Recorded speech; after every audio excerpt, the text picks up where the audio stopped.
بڑے محدث گزرے، بشر الحافی رحمہ اللہ، اتنے بڑے محدث ہیں،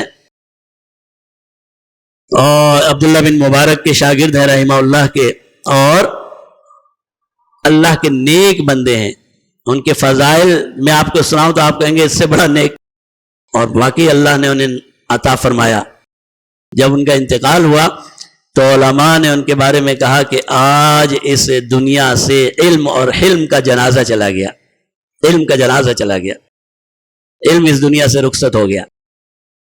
خود فرماتے ہیں میں نے جناب نبی کریم صلی اللہ علیہ وسلم کو خواب میں دیکھا، آپ نے فرمایا اے بشر تجھے معلوم ہے کہ اللہ نے تجھے اتنا بڑا مقام کیوں دیا؟ میں نے کہا یا رسول اللہ میں نہیں جانتا۔ پھر پیارے محبوب نے 4 چیزیں بیان کی کہ اللہ نے تجھے یہ مقام کیوں دیا۔ فرمایا اس لیے کہ تم میری سنتوں کی کثرت سے اتباع کرتا ہے، میری سنت چھوڑتا نہیں ہے، اور نیک لوگوں کی مدد کرتا ہے، نیک لوگوں کے ساتھ صحبت اختیار کرتا ہے، ان کی مدد میں رہتا ہے، ان کے کام آتا ہے، اور فرمایا میرے اصحاب سے اور اہل بیت سے تو محبت کرتا ہے۔ موقع سے فائدہ اٹھانے کی بات بتا رہا ہوں، بڑے بزرگ ہیں، اللہ والے ہیں۔ روایات میں آتا ہے حافی کیوں کہتے ہیں کہ ننگے پاؤں رہا کرتے تھے، جوتا نہیں پہنا کرتے تھے، مشہور ہو گئے ننگے پاؤں والا۔ لوگ آج کل تو ہم ایپ سمجھیں گے نا، وہ اپنے اس کو اعزاز سمجھتے تھے، ہمیں کوئی ایسا کہہ کے تو دکھائے ننگے سر والا، ننگے پاؤں والا۔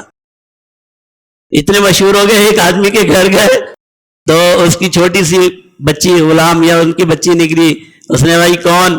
کہا میں بشر الحافی ہوں، بشر ننگے پاؤں والا ہوں۔ کہنے لگی چچا جان 1 درہم تو اللہ نے آپ کو دیا ہوگا، جوتا خرید لیتے تو یہ ایپ تو ختم ہو جاتا ہے ننگے پاؤں والا۔ 1 درہم تو اللہ نے دیا ہوگا نا، جوتا خرید لو، لوگ آپ کو ننگے پاؤں والا ایپ نہیں لگائیں گے۔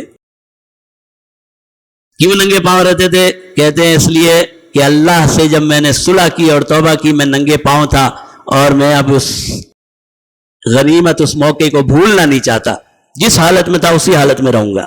اسی حالت میں انتقال ہوا۔ حالت کیا تھی؟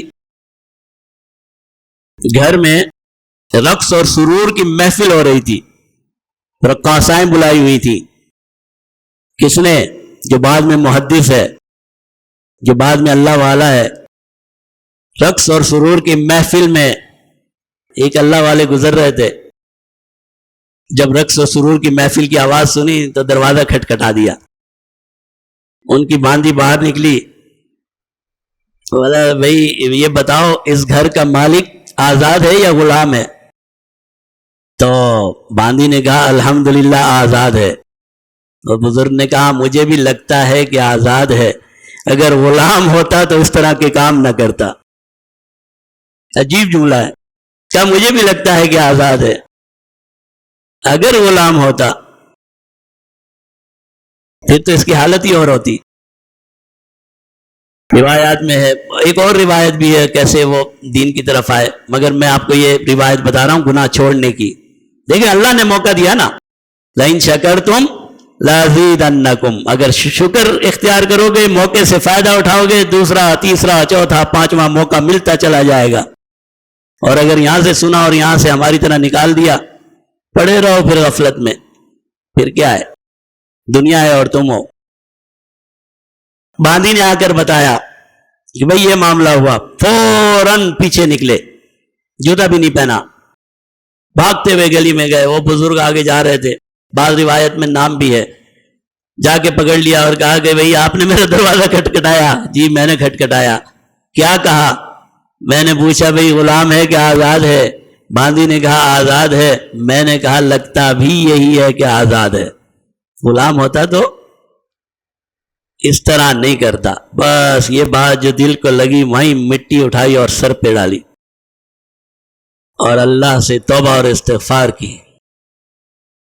ننگے پاؤں آئے تھے نا، پھر ساری زندگی ننگے پاؤں رہے۔ جس نے کہا بھئی ننگے پاؤں کیوں؟